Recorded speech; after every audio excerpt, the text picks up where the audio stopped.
E-En. I am Dr LEONCE He-En, working at the Small Teaching Hospital in the Department of Surgery. I'm also studying for postgraduate diploma in diabetes with the University of Southwest.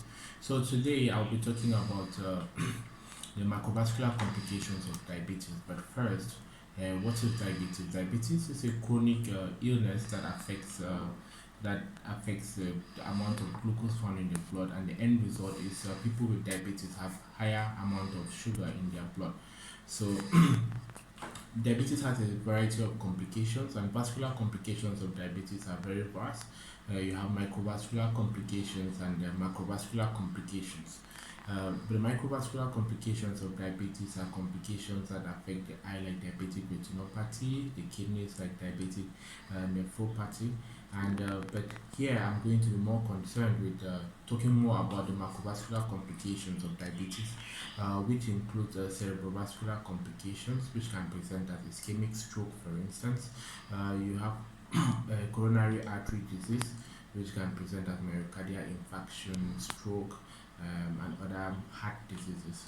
And then we have the peripheral vascular diseases that can also occur as a result of diabetes. So as you all know, about 37 to 42% of patients with ischemic stroke are diabetic patients, and then about 26% of patients with peripheral arterial diseases are also diabetic patients, and it affects about 32% of patients with coronary artery diseases.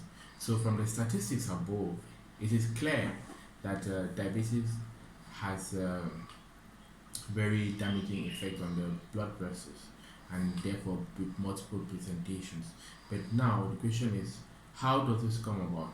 When you have diabetes, circulating amount of blood sugar is very high, and all these can lead to increased tendency for plaque to be formed in the blood vessels. This plaque formation sometimes can even occlude the whole blood vessel, and there's usually decreased blood supply to the organs or to the areas that these blood vessels are supplying, which will lead to the various symptoms and signs that we see in patients with macrovascular diseases. So patients with peripheral vascular diseases, it's a very common problem, especially in the Gambia, because of poorly controlled blood sugar, and usually they present as diabetic foot. You can have patients who present with wounds that are not healing, and sometimes in the end ends up as amputation, and they have to be amputated. Also, these like peripheral vascular diseases of the lower limbs can present sometimes as claudication. So sometimes you have this pain on your leg when you're moving. It's also a sign that atherosclerosis is already taking place. So there are criteria for assessing for investigating. Usually if you go to the hospital, the thorough history, the doctor will ask series of questions. Physical examination too is also good to check the peripheral pulses, to check for sensations in the legs, and the management of the patient will depend on the findings.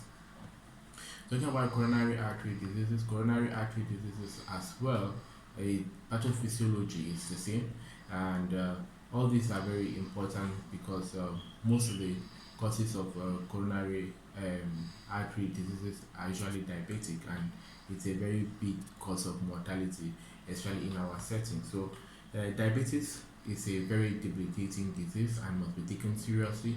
The main goal of treatment of diabetes, or any patient with diabetes, either to prevent the complications from developing or prevent them from getting worse. It's always to make sure that the blood sugar is adequately controlled. Careful control of blood sugar.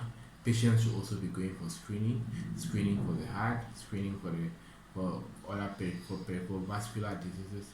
It can be done in different forms in different facilities, and we urge everyone, healthcare practitioners, to have high index of suspicion for macrovascular diseases in patients with diabetes.